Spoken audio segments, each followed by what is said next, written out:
Insurance isn't one size fits all. That's why drivers have enjoyed Progressive's Name Your Price tool for years now. With the Name Your Price tool, you tell them what you want to pay, and they'll show you options that fit your budget. So whether you're picking out your first policy or just looking for something that works better for you and your family, they make it easy to see your options. Visit Progressive.com. Find a rate that works for you with the Name Your Price tool. Progressive Casualty Insurance Company and Affiliates. Price and coverage match limited by state law.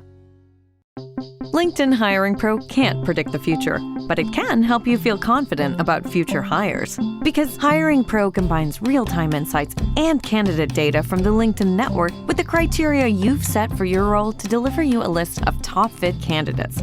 Businesses who use LinkedIn are 24% less likely to reopen a role in the next 12 months. Hire right the first time with LinkedIn Hiring Pro. Post a free job today at linkedin.com/quality. Hey, Stackers, one of my favorite reasons, and there's so many reasons why I love Greatest Hits Week, is that I, ahead of time, get to share with you what to look for in these episodes and why we actually are calling it a greatest hit. So the primary interview today is with a gentleman named Ken Honda, and Ken has this philosophy called happy money. And here's how happy money affected me when I first read about it. And then I got to interview Ken. I not only had this amazing interview with him, but later that day I was chatting with my friend Paula Pant from Afford Anything.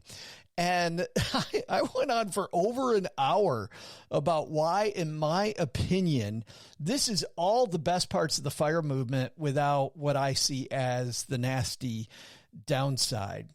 And it was a great conversation. And I've had so many conversations around this idea of happy money and why this philosophy works for me. So you're probably wondering, maybe what is the FIRE movement? Well, that's financial independence, retire early. People trying to be financially independent as quickly as possible and maybe retire as soon as they can. And when I don't like the FIRE movement, and generally, of course, I believe financial independence is great when we get it earlier, but I don't like it when it's takey.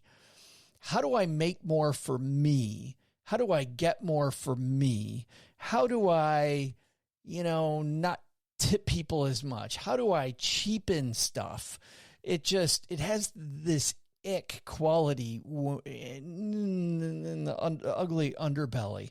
And when it's not like that, it's fantastic because truly it is about us, isn't it? I mean, I feel fantastic when I can help somebody else get ahead and it helps me at the same time. And there truly is no us or them. It's totally us. So when today you hear Ken talk so much about gratitude, this is what I believe is the key to being human and financially independent, all wrapped into one, which is why this resonates with me so much. I found that when I became financially independent, nothing really changed. I didn't feel particularly different. When I realized that I was surrounded by people who wouldn't let me fail, regardless of my financial situation, that's when I truly felt like I'd, quote, made it to happy ever after. Isn't it funny?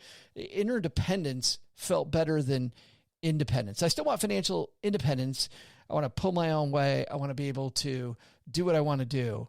But the interdependence, when I knew that I was surrounded by wonderful people that I was going to help, and those people that were going to help me, truly, truly changed my life. And I'm not naturally a joiner or the world's most popular guy at parties. So this really was a surprise that it felt so great. And I feel a ton of gratitude for those people who are willing to help me. Also on this episode, we talk about HSA changes. That's a health savings account for our newbie stackers out there. We're going to mention some specific numbers that were right at the time. Those are no longer relevant. Here's the new number, stackers. You can contribute if you are doing self-only coverage. Your contribution limit is $4,300 in 2025. That's up from $4,150 last year. Family coverage went up from $8,300 in $8,724 to $8,550. And by the way, if you're age 55 or older, good news, you can contribute an additional $1,000 as a catch-up contribution.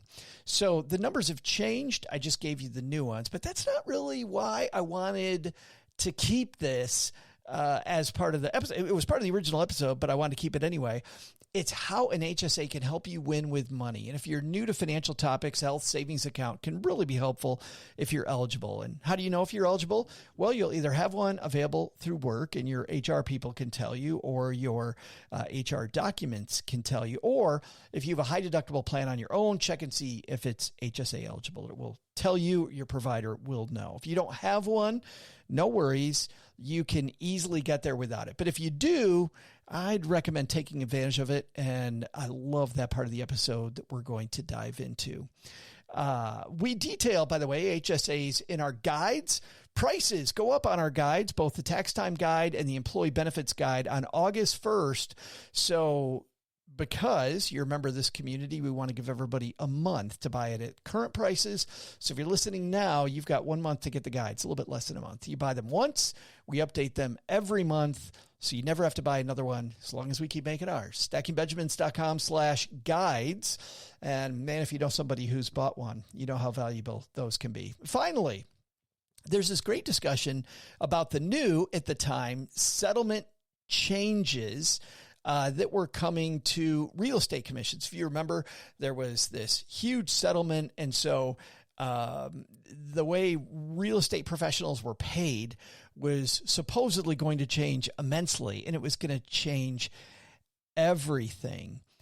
Have we truly seen much change in the way people buy houses, the way people pay commissions? I'd love to get your take now, especially if you're into real estate. We give our feelings at the time on this episode, and it's neat to hear what we thought at the time. It's also interesting to see how little that seems to have changed things, or has it? And I just don't know. We also talk about commissions that real estate pros receive. We got some pushback, I remember at the time, from real estate pros that we didn't understand why they got paid so much. Well, if you actually listen, we were talking about this weird investor trend where the same people who complain about mutual fund fees seem completely numb to much higher fees on a real estate transaction. Doesn't mean real estate pros that you're not worth it. I just think there's this weird blind spot that people have that can be so picky about fees on one side and then quickly sign a real estate document, which agrees to lots of fees on the other side. But that said, has the settlement changed those fees? Very much. Love your take. So those are some of the highlights I'd love for you to point to. How does happy money work for you as a philosophy? Are you using an HSA if one's available? And have real estate transaction rule changes change the game at all in your estimation? So either go to stackingbenjamins.com/voicemail, leave a note for us for the show, or share it in our community. It's the Stacking Benjamins Facebook group where we help each other work through money's tough spots. stackingbenjamins.com/basement will get you the link to our wonderful community of stackers helping stackers. All right. Those are the reasons why I chose today's show. And with that, enjoy today's greatest hit. Hey, this is Jen Pilcher, Navy spouse of 23 years, and when I'm not helping military spouses connect in our digital community, I'm stacking Benjamins.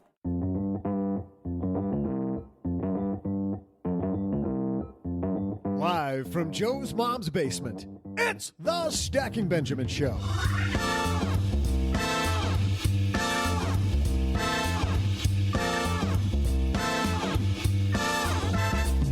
I'm Joe's mom's neighbor, Doug, and on today's show, let's meet the Marie Kondo of personal finance, best-selling author Ken Honda. Plus, it's Cats Up Day. I don't know what a sup is, but I got a cat. That might come into play, huh? Anyway, in our headline segment, while everyone obsesses over fund and advisor fees, the Justice Department is obsessed about another fee: hidden realtor commissions. We'll also throw out the Haven Lifeline to a lucky listener and save time for my Cats Up flavored trivia. And now, two guys who are celebrating that apparently it's also Moonshine Day. It's Joe and O-G.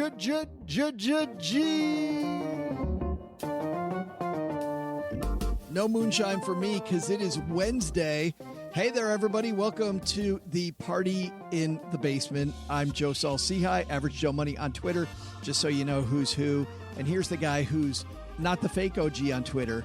He is the real OG, who is the original character that Tracy Morgan portrays on his show. That's right. I never knew you were from Brooklyn, and we're in the penal system. Yeah, well, I thought it was a pretty fair representation. The writers took some liberties with the backstory, but that's okay. Yeah, but you and Tracy Morgan have the same basic life attitude. We sure do. That guy's so funny. Isn't he hilarious? Yeah. He is such a great comedian. No comedy on today's show, though.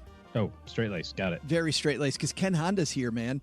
I have to tell you, this philosophy of Ken's, the happy money philosophy, I am down with this. I am totally, our good friend, our mutual friend, Paula Pant and I had like a 2-hour conversation about Ken and about this philosophy that we're going to talk about with him today. Happy money. Happy money. On today's show.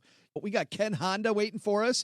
But first, we've got a little headline about the Justice Department, OG. So let's get rolling. You may not know that when we started Stacking Benjamins, it was a blog. And even then, just the startup cost, I remember thinking, is this the right thing? And what if I write things and nobody comes, right? Well, luckily, that didn't end up happening. But starting something new isn't just hard. It's terrifying. There's so much work. You're not sure whether it's going to work out. You're not sure if anybody's going to read it. And then we change it to a podcast. Is anybody actually going to listen, right?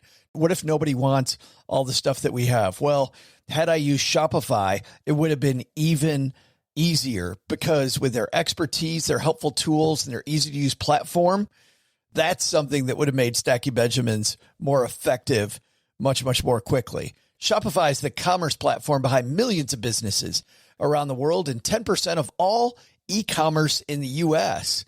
Names you've heard of like Heinz and Mattel, Shopify, Gymshark, Aviator Nation, Allbirds, also all Shopify. Get started with your own design studio with hundreds of ready-use templates. Shopify helps you build a beautiful online store that matches your brand style. And best yet, Shopify is your commerce expert with world-class expertise in everything from managing inventory to international shipping to processing returns and beyond. And did I mention that iconic purple Shop Pay button? It's used by millions of businesses around the world. It's why Shopify has the best converting checkout on the planet. It also helps boost conversions, meaning less carts going abandoned and more sales for you. So you're stacking Benjamins much more quickly. Time to turn those what ifs into with Shopify today. Sign up for your $1 per month trial today at shopify.com/SB. Go to shopify.com/SB. That's shopify.com/SB. Dell PCs with Intel Inside are built for the moments you plan and the ones you don't. They're for those all-night study sessions, the moment you're working from a cafe and realize every outlet's taken, the times you're deep in your flow and can't be interrupted by an auto update. That's why Dell builds tech that adapts to you. Built with long-lasting batteries so you're not scrambling for an outlet, and built-in intelligence that makes updates around your schedule, not in the middle of it. Find technology built for the way you work at Dell.com/Dell PCs.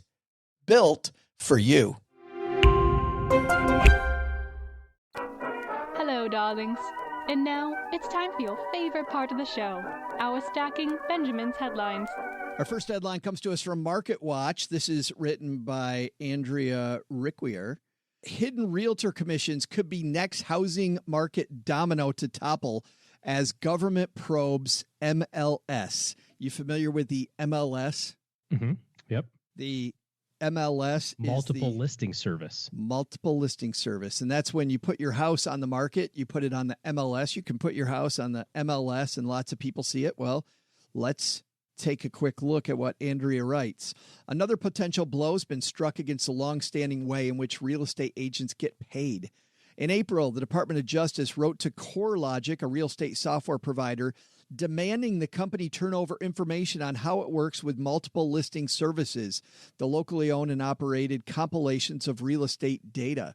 The civil investigative demand concerned potential antitrust law violations, Justice said, specifically practices that may unreasonably restrain competition in the provision of residential real estate brokerage services in local markets in the United States.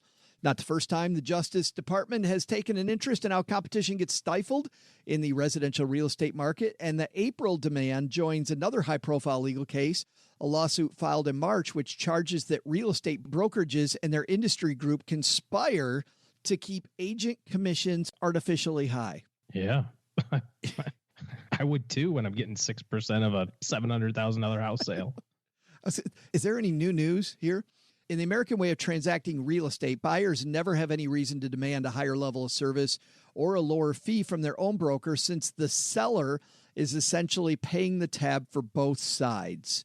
And often when sellers try to offer fees lower than the 3% that's standard across most of the country, brokers tend to steer buyer clients away from those listings, even if the house was a good fit. I wonder if you could use the word broker for any other financial transaction that one does throughout one's life other than real estate, like stockbroker or financial broker.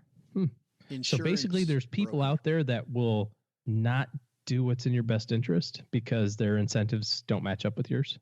Well, and you see people that try to get lower fees in this particular market, and it's so frustrating because I've had friends have this happen. They put their house up for sale by owner and the house doesn't move. And it's a gorgeous house. All they're trying to do is save a few $1,000s on realtor fees. A few thousand? No, it's tens of thousands. I mean, a few thousand would be, no, seriously, a few thousand would be if you're selling $100,000 house. Right. That's a few thousand. You sell a $200,000 house, now it's $10,000. That's more than a few. 12. Yeah. And so if you're at like, I don't know what the average house price is these days, but if you're selling a $450,000, $500,000 McMansion, dude, that's $30,000, man. Somebody talking about their $500,000 house in San Francisco online the other day. It's like a cardboard box set up in an office parking lot.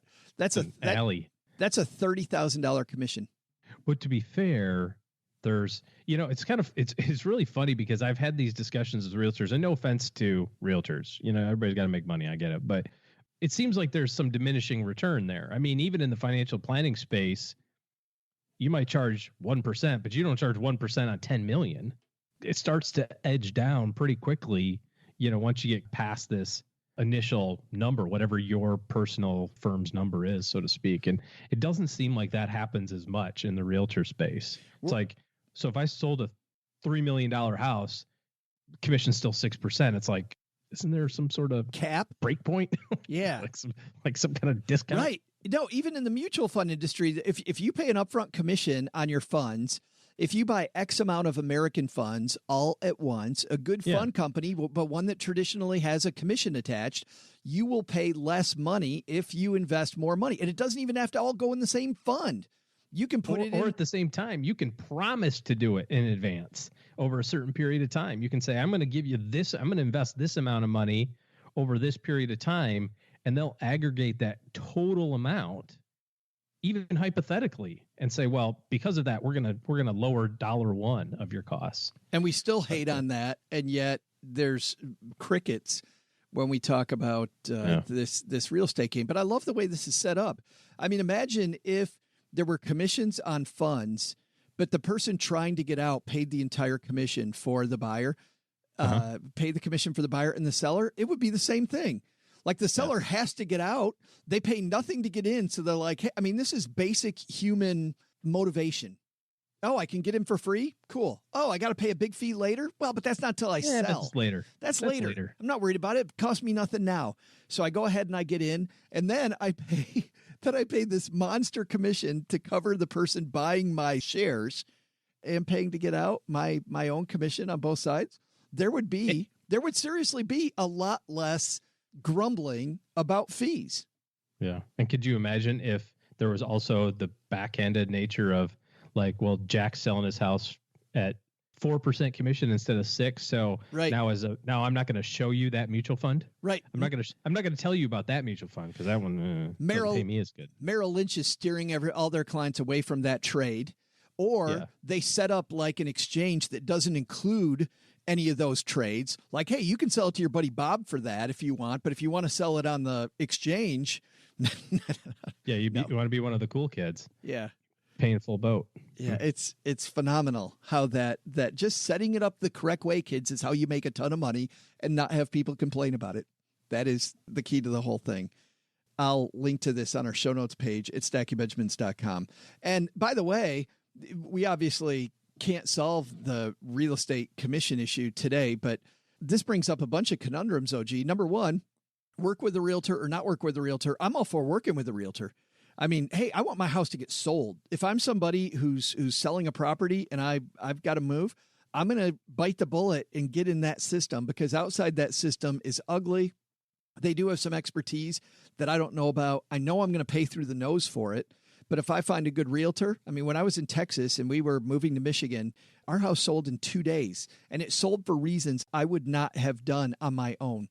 We overpaid like hell to get our house sold, but I didn't have to worry about it. It was done. It was done right, done the first time.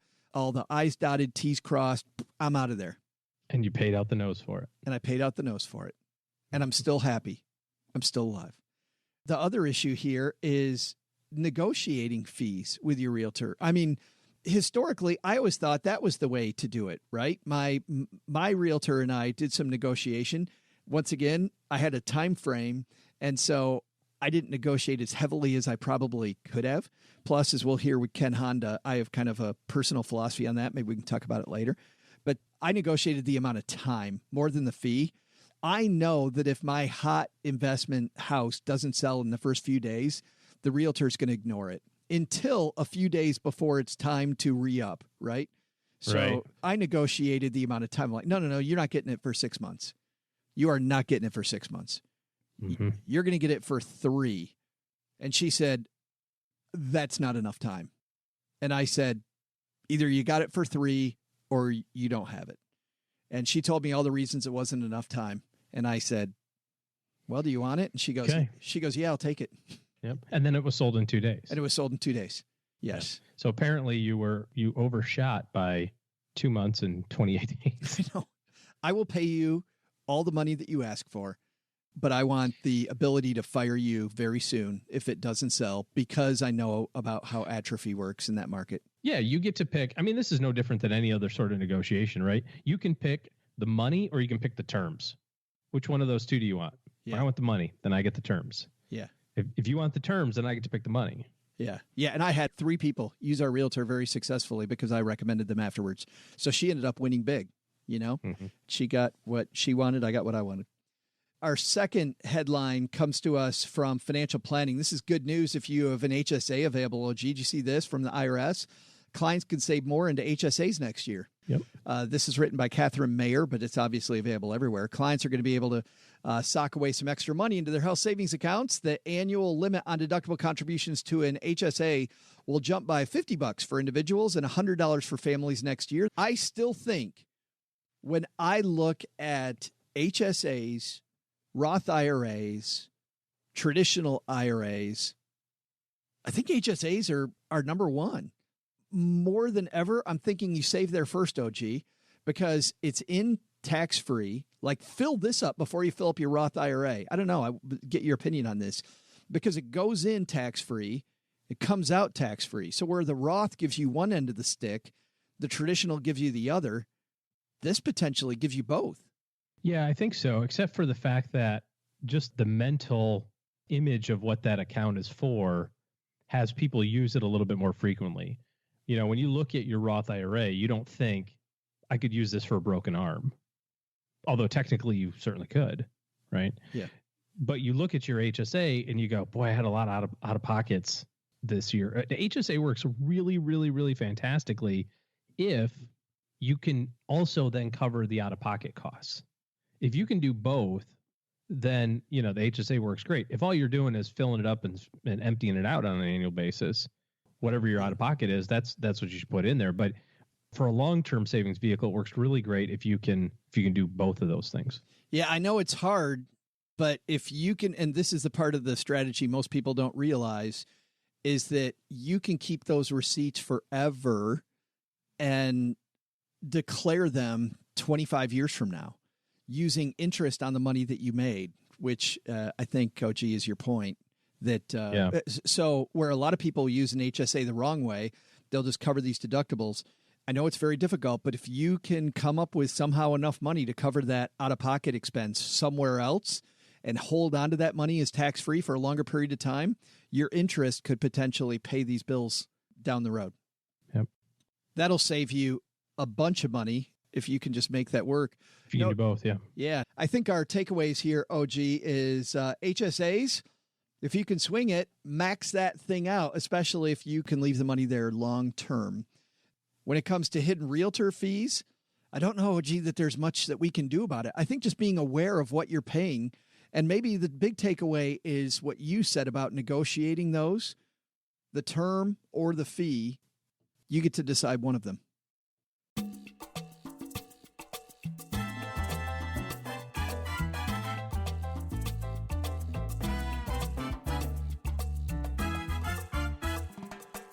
Coming down to the basement is a guy that I've been super excited to talk to.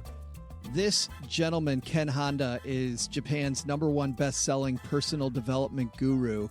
And he is a guy who, if you've ever studied Eastern philosophy, is a master at the Eastern philosophy of money.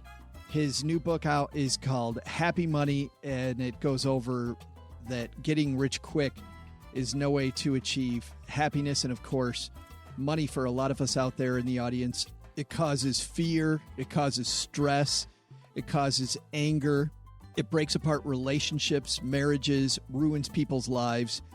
Obviously, money's just a piece of paper, but OG, we bring a lot of emotion to the table.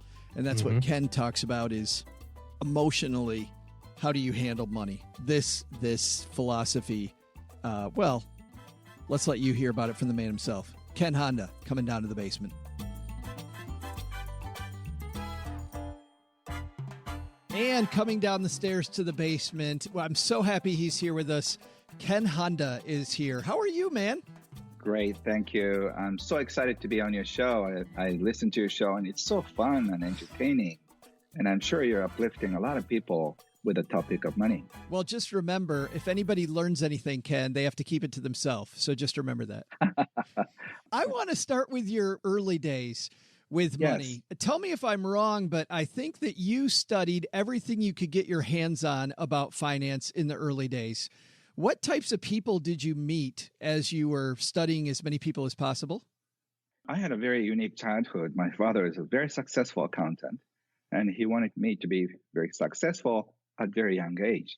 So he started teaching me everything about money, about the mindset and also the money IQ part, which is taxes and how to make sales and how to keep customers.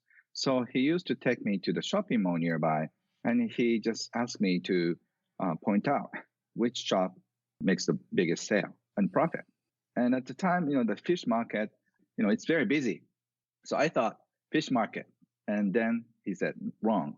A lot of people buy fish, but it's cheap. So they have to work so hard.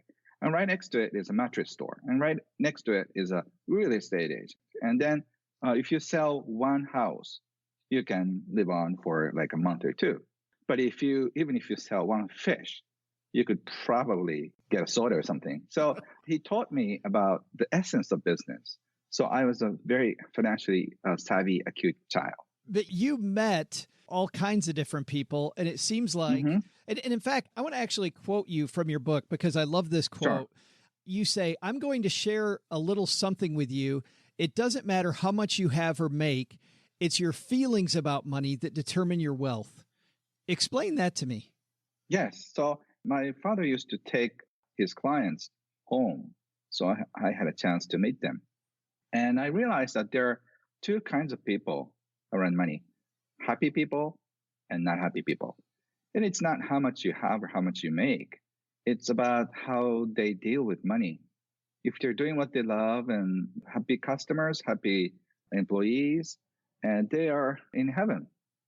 Whereas even though if you make a lot of money, if you're struggling, trying to take advantage of customers or all these other people, you're very miserable. And I could tell that as a child because child sees things through.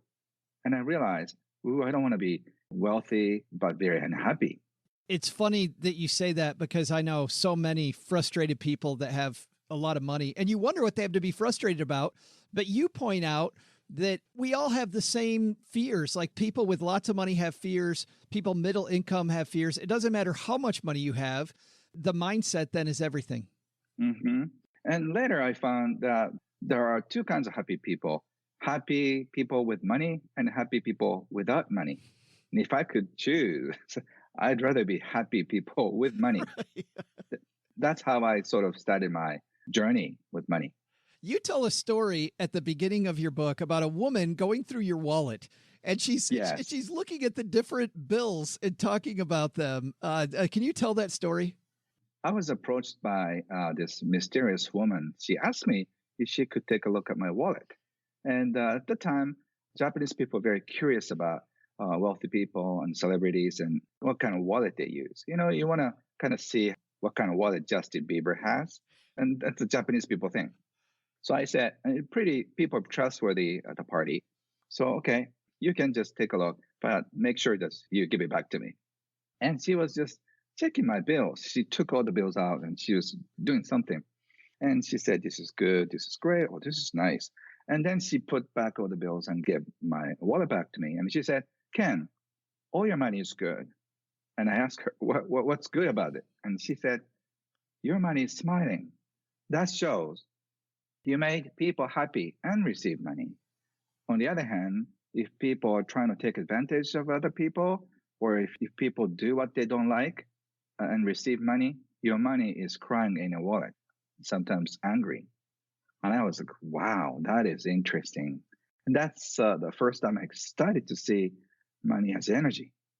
And that's funny because you say that in the book that there's, money when it comes down to it. And I love this analogy is just it's either a piece of paper or maybe it's an electronic thing that we have, attached to our phone or whatever it might be. And yet everything around money is emotions. There's this whole emotional component. Yes. In fact, I think, Ken, you call it emotional garbage at some point. Yes. And later I found out as I studied about money, the people who are so genius, but who lose everything. Sometimes you hear all those stories. And I found out they're financially savvy and intelligent, but they're so messed up emotionally. So unless you heal these wounds that everybody has from childhood, we are weird with money. We tend to be fearful of money. We want to take control of money. And it's because we see money as security, money as freedom. We see all kinds of things around money, but money is neutral. So unless we deal with what I have about money, we cannot be free and peaceful. That's what I found out. And that's what I've been teaching hundreds of thousands of Japanese people. And I have them become financially free, both emotionally and financially. Well, and obviously in the 7 minutes that I have left with you, we're not going to be able to make people completely free. But Yes. where do people start then, Ken? If you want your money to be happy money, where do we begin? Joe, that's a beautiful question. I asked the same question to my mentor, who's Wahei Takeda, who's called Warren Buffett of Japan. He's one of the wealthiest Japanese investor, and also a great businessman, very generous man. He said, when the money comes in, say, arigato your money. And the money goes out, also, arigato your money. In other words, arigato in, arigato out. So when you receive money, just say thank you. And when you spend money, also say thank you. Because we're doing the opposite thing. When we receive money, we're so frustrated. Why is this amount? I'm so upset. Some people must be taking advantage of me. And when we spend it, we do that with guilt and also resentment. Oh, I don't want to pay taxes. I don't want to pay electric bills and all these things. So instead of frustration, deal with money in gratitude. And once you deal with gratitude, a lot of interesting thing happens. One, you will probably stop worrying about money because Wahei said you cannot focus on money gratitude and money worry at the same time. It's how human mind functions. So if you keep appreciating money coming in, money going out, you have fun with money. And you forget after a few days, you realize that, oh, I forgot to worry about money. So it really is then, I mean, what I'm hearing from you, Ken, is it's about self-talk. It sounds like Yes. I'm doing very positive self-talk with myself about my money. Yes, it's so true. Because think about it, there could be so many accountants, dry cleaners, and out of all those people, they hired you. And that's amazing that they chose you to give their precious money to. So you can say, thank you for the money you're giving it to me. So you appreciate your clients and bosses more. And I had a student of mine who was a secretary who realized this. And then she started appreciating to her boss about the job she's given. And a few weeks later, she got a big raise. So if you appreciate, people appreciate back to you. And that's a human nature. So if you start appreciating, a lot of great things happen. And it's not a spiritual thing. It's a very psychological thing. And it happens so easily. You mentioned this quite a bit. It's the law of attraction. Yes. And also, you have to take a look at other things in a totally different way. For example, debt. A lot of people worry about debt. They feel burdened about debt. But debt is something that people trusted you. So debt is a symbol of love and trust when you think about it that way. A stranger, banks, whoever your friends, they trusted you that you're going to pay back the loan. So instead of feeling burdened, you can feel trust. I didn't know I have that much trust. So if you just transform your relationship with money, you feel much, much lighter. So instead of feeling the burden of that, just feel the joy of trust. You're being trusted by banks. And interest is a way of appreciating them. So if you just transform your ideas about money, you'll be happier and you end up making more money, receiving money, and you find yourself in the cycle of happy money. There's a lot of us who would like to be trusted by banks a heck of a lot less, though, Ken. Yeah, you're talking about credit card score, right? Yes. And it's the same thing. It's a trust. And instead of feeling miserable and frustration, you just keep your trust higher. That's what Wahid taught us. You have to be trustworthy to be successful in business. And it's exactly the same thing. If you do what you're right, what you're supposed to do, your credit card goes sky high. Yeah, absolutely. I want to ask you, by the way, about your mentor. Yes. I want to take just a second for this. You tell some stories about him. He owned a candy company. Yes. And he's in Nagoya, where Toyota is. Mm-hmm. He's like a Charlie and Chocolate Factory guy. He built a huge castle for sweets because he made fortune by selling cookies for kids. So in return, he wanted to do some great favors. So he built this sweet castle and invited all the children to enjoy cooking and learning about how to make sweets. And he always carried gold coins in his pockets. So whenever he finds a beautiful smile, he gives this real, genuine gold coin to the best smile of the day. And that was his fun. And he said, I'm buying his or her lifetime of smile. It's a great shopping. And that's who he was. He passed away 3 years ago. Did he really? He just sounds like, you say in the book, he's the happiest man you ever met. Yes, he's the most generous. And I learned so much about generosity and also how he gets so lucky in investment, in his life. And I've learned so much, but his answers are very zen. So he doesn't answer me back, right. When I say, which company should I invest? And he says, you have to see the companies through your heart. If the company is making people happy, you should invest in the company. And I ask him, how do I do that? You have to have a beautiful heart to be able to figure out the other ones. So, his teaching is very zen. So, but I really enjoyed it. So I'm going to probably write another book on that. And what book number would that be? Because you've written many, many books yes. already. Yeah, I've written more than 50 books and sold about almost 8 million copies in Japan. And I'm leaving Japan and expanding to 40 different countries. My book is going to be out in about a year. Wow. And the first one is coming out very soon in US and UK and Australia at the same time. And that's got to be exciting also. I want to leave with one big concept that you have in the book, and it's financial. You have financial IQ and EQ. And I think these are really Yes. important for our listeners to understand your concepts. Can you explain the difference between those two? Financial IQ is something a lot of teachers and the consultants deal. It's about taxes, marketing, how to run business. It's a knowledge side. And money EQ is more of a wisdom side. It's an emotional side. You have to be able to receive well. We are so good at giving, but we are stuck at receiving. And also appreciating is another key. We forget to appreciate, life in general, about our money, about the job, about the family members, about the people who work with. And number 3 is a trust. Trust in money or trust in money flow is the hardest thing in life. And the last one is share. Sharing is the most beautiful thing you can do on this planet. And you don't have to be super wealthy. You can share $1 with somebody, and then that gives you joy and also sends a message to you that you have more than enough.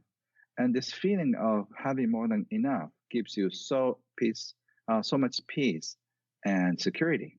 And so instead of accumulating wealth, you have to find or seek happiness and security and peace in yourself. That's what I teach. I absolutely love that concept completely, because I don't know, especially in the financial field, as you know, Ken, so many people are chasing something and they're never going to find it. They will never find true. it. Yeah. Yes. I want to ask you one more thing. There is a craze which is going across the United States right now, this force of nature called Marie Kondo. I read your book and I'm reading I feel like I'm reading Marie Kondo for money. Do you, and I've heard other people say that. Do you appreciate that comparison or not?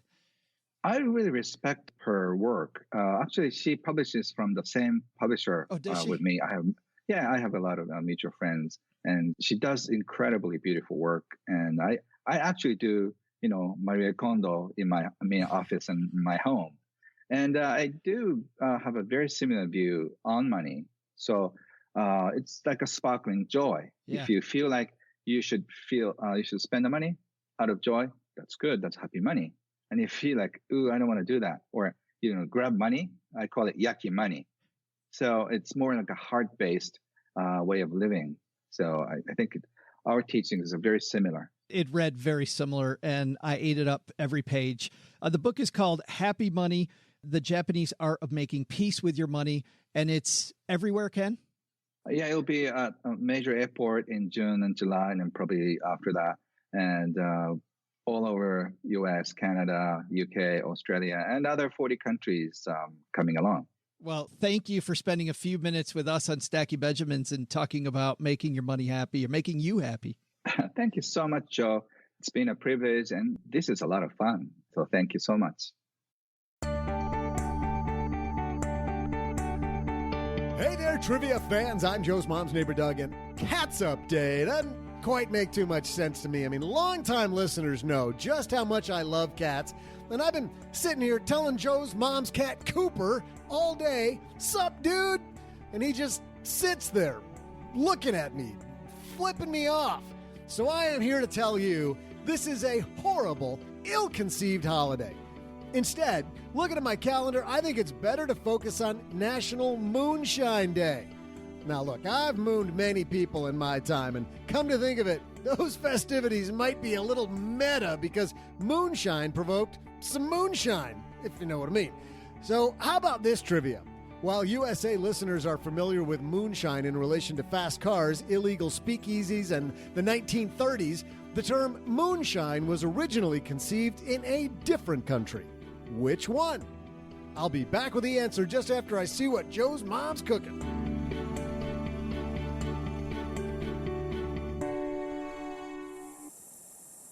You're listening to this podcast, so I know you've got a curious mind. Here's a helpful fact you may not know yet. Drivers who switch and save with Progressive save over $900 on average. Pop over to Progressive.com, answer some questions, and you'll get a quick quote with discounts that are easy to come by. In fact, 99% of their auto customers earn at least one discount. Visit Progressive.com and see if you can enjoy a little cash back. Progressive Casualty Insurance Company and Affiliates. National average 12-month savings of $946 by new customers surveyed who saved with Progressive between June 2024 and May 2025. Potential savings will vary. You didn't start a business just to keep the lights on. You're here to sell more today than yesterday. You're here to win. Lucky for you, Shopify built the best converting checkout on the planet. Like the just one tapping, ridiculously fast acting, sky-high sales stacking, champion of checkouts. That's the good stuff right there. So if your business is in it to win it, win with Shopify. Start your free trial today at shopify.com/win. Did you know Fast Growing Trees is America's largest and most trusted online nursery with thousands of trees and plants and over 2 million happy customers? Whether you're planting fruit trees, adding privacy, brightening things up with flowers, or bringing in houseplants, Fast Growing Trees has it all. Even better, they can help you find options that are right for your climate, your space, and lifestyle. Click Order Grow. Every plant arrives healthy with the Alive and Thrive guarantee straight to your door. So if you're ready to get planting, this is the moment. Right now, they have great deals on spring planting essentials, up to half off on select plants. And listeners to our show get 20% off their first purchase when using the code WWO at checkout. That's an additional 20% off. Better plants and better growing at fastgrowingtrees.com using the code WWO at checkout. Fastgrowingtrees.com, code WWO. Now's the perfect time to plant. Let's grow together. Use WWO to save today. Offer is valid for a limited time. Terms and conditions apply. Go to growingfasttrees.com for details.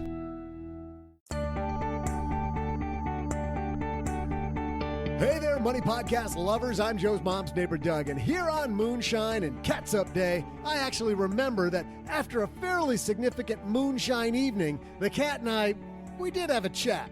He wasn't really into catsup. He could tell a mean joke about these guys in the outhouse, though. God, it was just, it was blue and a little off color, but oh my God, it was funny. But, my head still hurts thinking about that night. Hey, here's something serious, though. Today's trivia answer.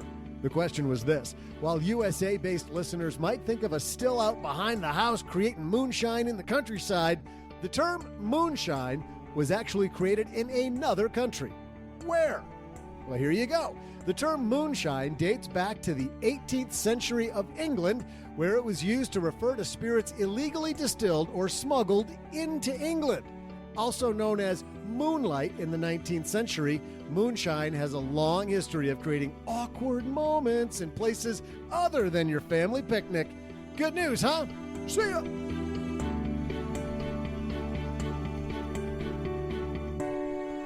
Big thanks to Ken Honda.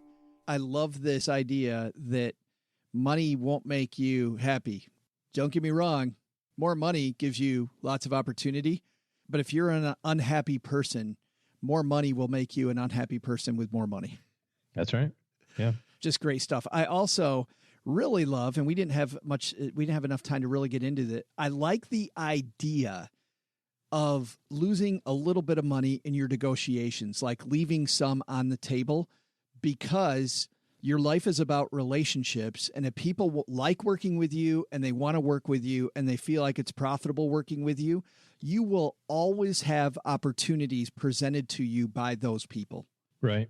Well, I take this approach when it comes to people working for me. And I don't mean like staff, like assistants or something. I mean, like when I go to hire somebody to do a project, we had somebody come and paint a bedroom, or we had somebody install an appliance in our house. They had to kind of build out a shelf for it or whatever, a construction person.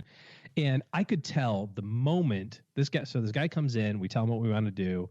And he's like, okay, yeah. And he's kind of thinking, and I know what's going through his head. He's thinking, okay, what number could I tell him that's respectful enough for my time? Because this is a pretty easy project, but it's respectful enough for my time that I make a few bucks, but it gives me enough wiggle room.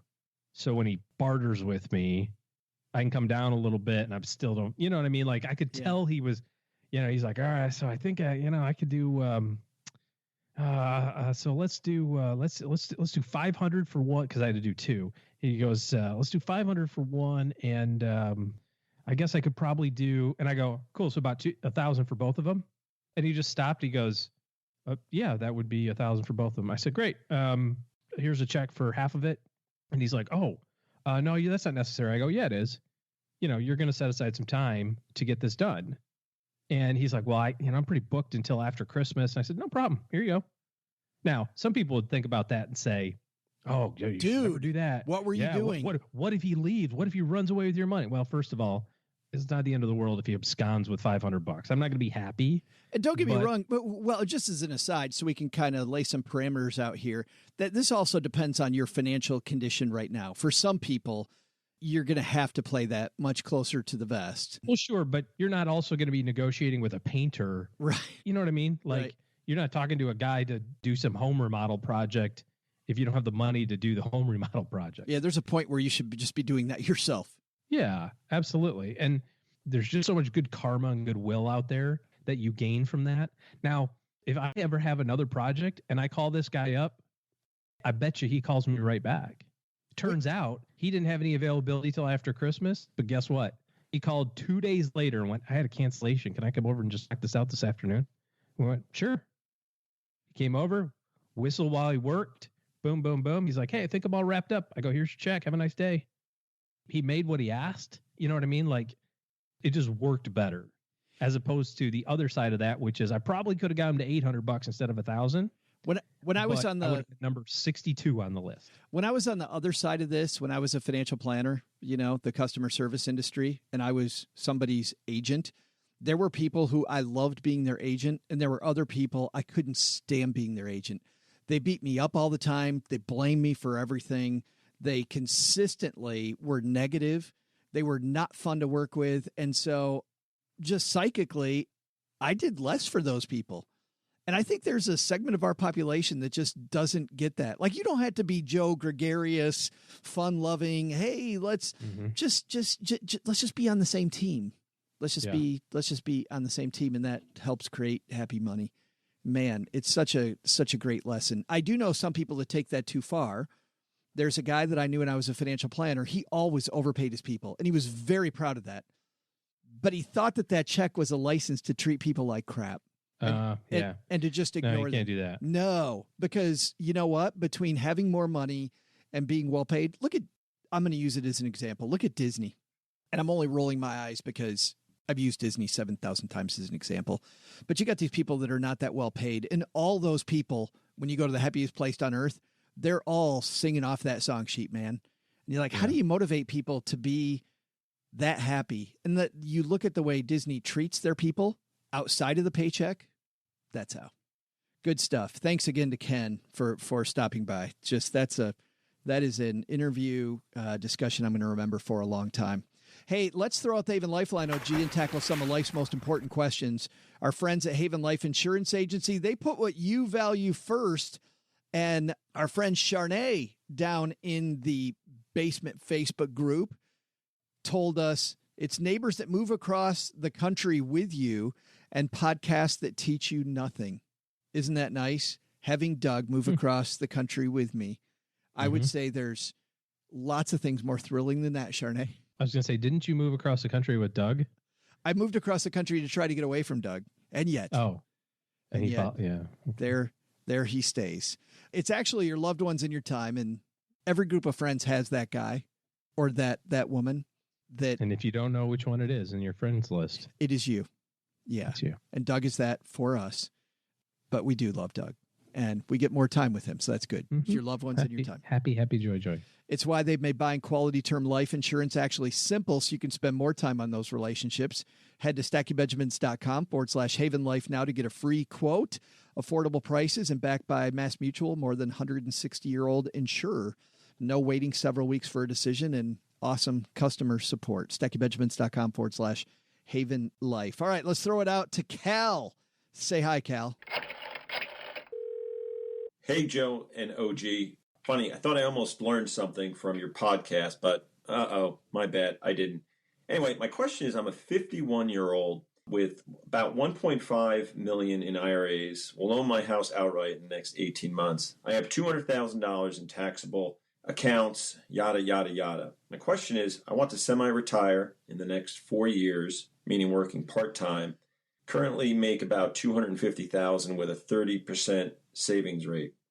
I plan on subsidizing my post-55 years with my current 401k, which is about $250,000, and I think I can do this via IRS. Does this sound like a solid plan? Thanks. Again, hope to hear something new. Peace. Thanks for the question, Cal. I like this question about landing the plane, because I think a lot of the time, OG, people are obsessed with getting to the point where Cal is right now, right? We obsess about getting there. And then because we never think about taking money out and what that strategy is, we end up losing a ton of money because of the fact that we didn't set up our approach correctly as we land that plane. Well, let me tell you how I would think about this, and we'll work through it live because, I'm good, but I can't do complex math that fast in my head. So make 250 spending 30% of your money on savings presently, which works out to be about $75,000 a year. Let's reduce that again by another 30% for all of your associated taxes, whatever that may be. Federal, state, FICA, whatever you might have there. So let's say that you're living on $100,000 a year. So the first thing that I want to do is I want to add inflation for the next 4 years to $100,000, which means about $112,000 is the first year's income requirement just to kind of keep up with the rising costs between now and then. So if I got to take out $112,000, the question, of course, is how much money do I need to have? And the number is about $2.8 million. So if our goal is $2.8 million, and he said about $1.5 million right now. Yeah. And he's saving $75,000 a year, and we got 4 years to get it done. So we'll turn that into monthly because I like to do that better. So $6,250 a month for the next 4 years. And we got to get to $2.8 million. Tells me that your money needs to grow at 12% a year between now and 4 years from now to be able to pull this off, which is a number that I would not use to count on for my financial plan. Now, you may get 12% a year for the next 4 years, which may allow you the ability to kind of get there. You just wouldn't plan on it. I just wouldn't plan on it. Yeah, I would be much closer to maybe 9%. And then that makes that we've got to go probably about 5 years. And even 9% is coming in hot for a plan. I mean, I don't know about there's expectations and then there's planning numbers. So so kind of depending on, and I think this is where most people miss it on investments and financial planning is there's a correct way. And I think it's been a theme for the last 4 or 5 weeks of episodes. This theme of the correct way to put your money together, it's going to be unique to everybody individually. And so if we want to target a rate of return for your portfolio, I want to target it based on the requirements that I have to make my goals work. And what your goals are, Joe, might be different than my goals. So we're going to have different asset allocations. We're going to have different targets of a rate of return. So the idea of, well, what's a good asset allocation? I'm 50. What's a good asset allocation for me? What's your goals? A 50-year-old with a 20-year time horizon before retirement can afford a different asset allocation than a 50-year-old who's got 4 years till retirement or 5 years. So somewhere between that 9 and 12% return is how I would design the investment portfolio and say, well, I know that I can't guarantee that I'm going to get 9% every year or 10% or 11 or 6 or whatever number you pick.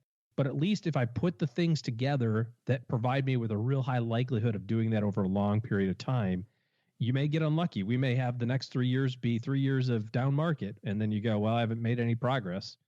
But I wouldn't build my financial plan on hoping I get 12% a year. The one piece that Cal did say is that he wants to semi-retire. So obviously some of that is going to be covered from work income. But then by the same token, if then you're basically just in a holding pattern to use the landing the plane analogy. You're not actually contributing at that point, to your savings probably. No, but you are giving your money longer to sit before you attack it. So attack it as much. Yeah, that's true. Maybe. So it's probably pretty close in this 4 to 6 year time horizon, but a lot of things got to go right would be my guesstimation. And I think if you're listening to that, you can kind of see the spreadsheet that a financial planner will use. I mean, when I was a planner, there was a spreadsheeted out year by year. How much do we anticipate earning? So I can set that benchmark. How much do I anticipate that's earning off my investments? And then how much am I going to earn for those few years that I'm going to count on? And then what are my expenses going to be? And as I met with my clients, because we had those milestones, when we got together, we'd see if we were ahead or behind, because we knew that what really happened, you might spend more money, your investments might make more or less money, and third, your income will be higher or lower than what we projected. So of all those things, and we see if we're ahead or behind, and then we can adjust. And that's why I like the landing a plane analogy, because there will be wind, there's going to be atmospheric conditions, there's going to be traffic, there's going to be all these things that come up, but we still have milestones that we need to reach as we approach the runway. We need to be at point X. Otherwise, we need to respond differently. Like as an example, you have to execute a missed approach, which we don't want to do. We don't want to do that. We want to land at once. Just as an example, let's say that it's 2 years from now and Cal is $40,000 ahead. Well, he can either spend more money right now and keep working, and that's a discussion about work. He can stop working sooner. He can just keep living the way that he is now and either pass it on to heirs or plan trips for later on. He's got all these things that he can vote on. And I know as I'm saying those, you're probably listening to this going, yeah, I vote for that one. If that were me, I'd do that one. And my point would be back to you. How do you know which one you'd vote on unless you've set up those milestones yourself? Which is the first thing, if I were Cal, that I would do. I would set up a series of milestones for the next few years so he can see if he's ahead or behind. Right.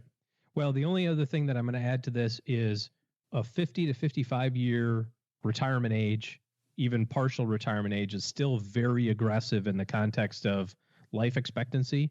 You've got still the better part of half of your life ahead of you on average.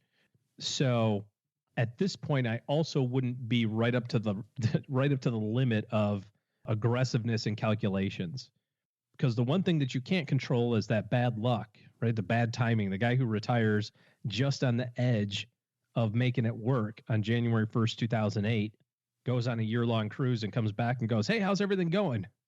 It's like, oh crap. You just picked an unlucky time to retire, and you won't know that it's an unlucky time until, of course, you're into it. So because of that extra early retirement that you're in, I would give myself a lot of margin of safety is what we would call that. So I would build in that into the model as well. And that's the financial component, OG, but there's another piece of this that Cal has to seriously think about. And that is, what do you do? And I know there's people that blow through episodes like the one we had last week with Karen Cordaway about bucket list.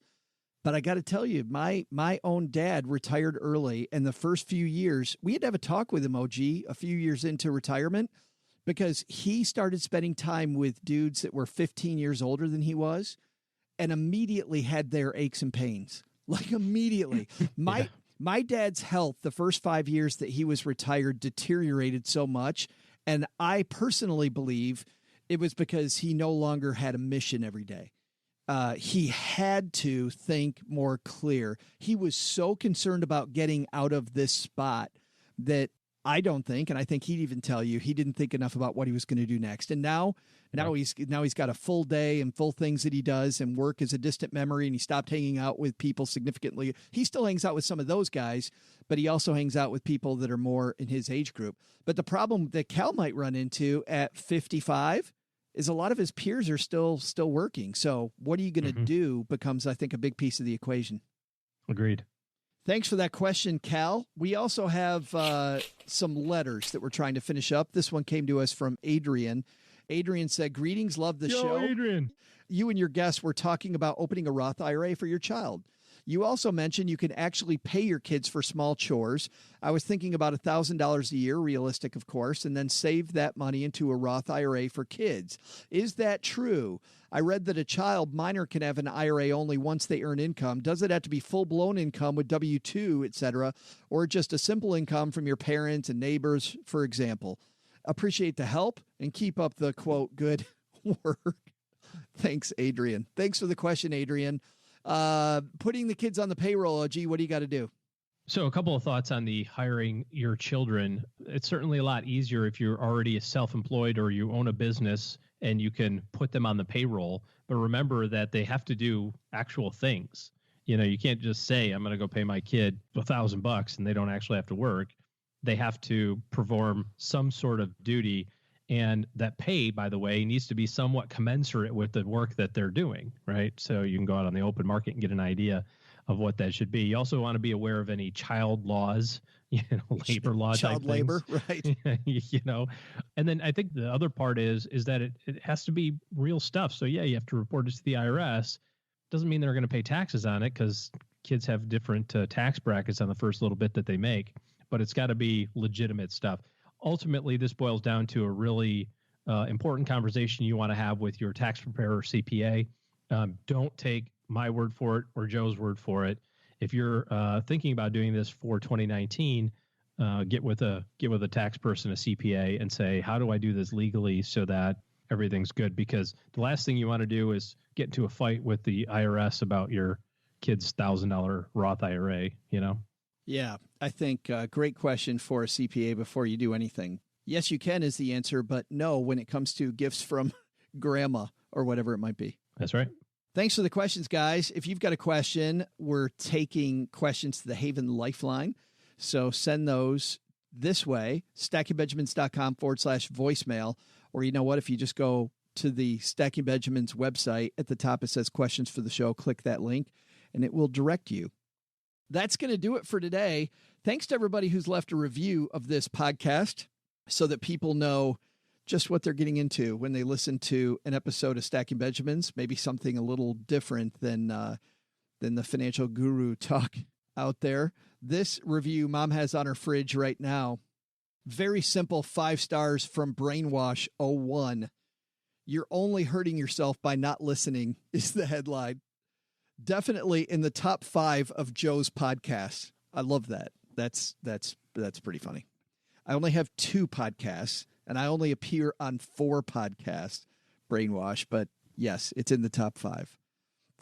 Thanks for that. I think sometimes people, read the reviews of our show and maybe we'll confuse them even more, but I think you can see the general mood of the show from our reviews. That's going to do it for today. Doug, take it from here, man. What should we have learned today? Sure thing, Joe. You and OG get to tipping a few more back, and I'll tell everybody what they should have learned today. First, take some advice from Ken Honda and create happy money for yourself. Thank your money for coming into your life and thank it for helping you afford to continue living. And that gratitude will change your life. Second, mark your calendar. Next year, you'll want to be ready to put more money in your HSA if you're eligible. But the big lesson? Cat's up. It's National Ketchup Day. What the hell is cat's up? I've been trying to figure that out all day and find out they're spelling it wrong. No wonder the cat just stared at me. Sup, cat? Yeah, still nothing. That cat's a jerk. Thanks to Ken Honda for joining us on today's show. You'll find Happy Money, Ken's latest bestseller, wherever books are sold. This show was created by Joe Saul-Sehy, produced by Richie Rutter-Reese, and engineered by the amazing Steve Stewart. Online, visit us on Twitter at SBenjaminsCast or on our Facebook page. I'm Joe's mom's neighbor, Doug, and I swear the worst part about coming over to Joe's mom's house is having to put on pants. SB Podcasts may receive payment on the show from sponsors and guests in the form of books, giveaway items, discounts, or other remuneration. There's no way you would take advice from these dorks, but like Joe's mom always says, don't take advice from people you don't know. This show is for entertainment purposes only, and before making any financial moves, consult with a real financial advisor.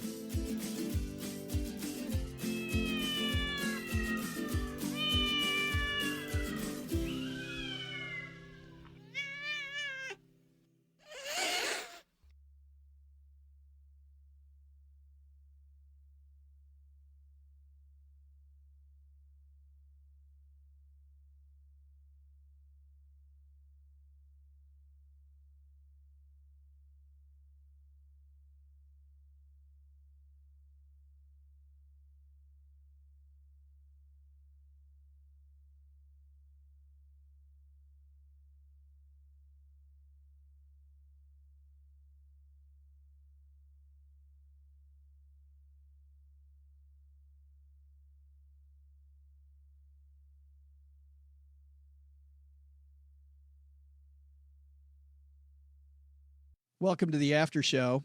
This is the part of the show that doesn't exist What happens here stays here if you're new to the show.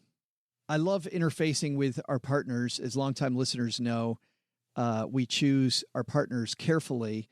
And I really like the people at Haven Life because they have a similar attitude about work there. By the way, we do not have a date yet, but we plan on coming to New York City soon. And it's going to be at the Haven Life offices. And if you've seen the pictures of the office. I mean, it's this wide open space, food, drinks, beautiful spot for a get together. It's going to be a lot of fun. We'll have a date fairly soon. But anyway, it's a long way of saying that my friend Brittany over there sent me something and she goes, she goes, I thought of you right away. And it totally, OG, is you and I. You know how a lot of people maybe aren't as direct as you are, and they try to get away from using the very direct word. Like if somebody has BO, you might say something about other things that are related, but not bring up the body odor. What are you telling me? Yeah. It's the same thing when people die, right? People pass away. You don't say the word died. So-and-so died. I mean, that's just pretty straightforward. Hey, so-and-so died. Instead, they use different euphemisms for that. So Mental Floss did a study, the most distinctive obituary euphemism for died in every state. If you're an American alive today, chances are you've heard or used one of over 100 different euphemisms for death. A common reason many people don't just say somebody died is a desire to not want to appear too harsh. This happens not just in everyday conversation, but also in obituaries we read in newspapers and increasingly online. Are there some expressions for dying that are more prevalent in obituaries than others? Are there regional variations? To find out the answers, I reached out to Legacy.com, a leading online provider of paid death notices. According to the data they provided in 2015, they hosted over nearly 2.5 million obituaries across 50 states and D.C. Of those, over 1.3 million included one of their 10 most common euphemisms or the word died. The top term for died, instead of saying so-and-so died, is what? Passed away. Passed away. Nice job. Used in 32.5% of all obituaries and topped the national list. In every single state, it was either passed away or died that was used most often. The relative prevalence of each of these terms paints a much more diverse picture, however.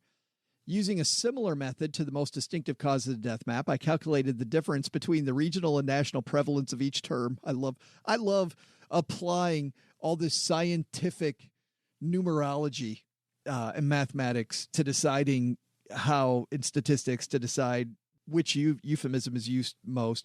The highest value given to the phrase that is most characteristic of that state. As it turns out, some terms are used comparatively more often than others, depending on where you've died. So, by the way, the Midwest, west of Michigan here, does use died. So if you're from Iowa, Minnesota, North or South Dakota, Nebraska, guess what? You just say died.